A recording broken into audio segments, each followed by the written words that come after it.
I'm Jon Friedman of MarketWatch. Today we're joined by Joe Nocera, the New York Times business columnist and also the author of a new book called Good Guys and Bad Guys. Joe, welcome. Thanks for having me, John. Why is it called Good Guys and Bad Guys? Well, it's really a collection of business profiles that I've written over the years with a lot of updated commentary and so on. And, you know, I've got people like Boone Pickens, controversial, Steve Jobs, controversial, Warren Buffett, not so controversial, but sort of interesting and one of the real good guys. And it was clear once the collection was put together that, you know, I've kind of divided the world into these categories of good guys and bad guys. They're all complicated, they're all interesting, they've all got flaws, they've all got things they're really good at, and that's kind of why we did it. Steve Jobs, for instance, who's idolized in the culture, is kind of one of my bad guys. Now, Steve Jobs is the father of the iPod, father of the Apple computer, one of the great maverick entrepreneurs of all time, and yet? Well, all of that is true. But he's also extraordinarily arrogant, and his company is arrogant, and I think that will eventually catch up with him. That's point one.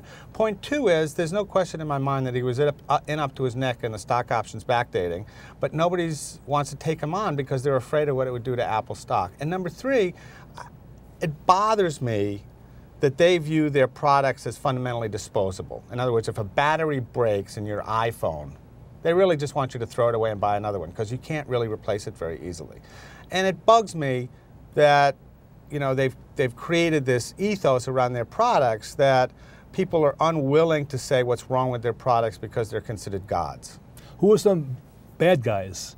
I mean, who's some good guys? Jobs is a bad guy. Who's some of the good guys? Well, I mean, again, being contrarian, Boone Pickens is one of my good guys. I mean, obviously, I've known him a really long time. I first wrote about him in 1982. But, you know, basically, number one, I think the corporate takeover movement in the 80s, which is now not controversial at all, but was very much at the time, really helped change American companies for the better. It made them tougher. It made them care more about shareholders.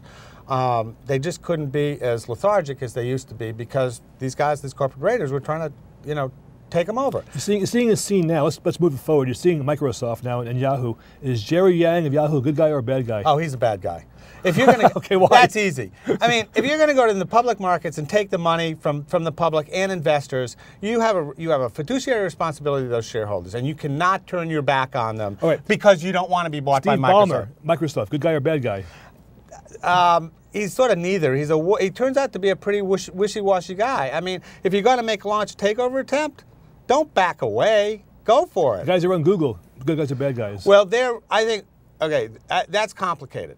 They're really good guys right now. They're tearing the world up. They have lots of good ideas. They have lots of good environmental ideas. But this is their moment in the sun.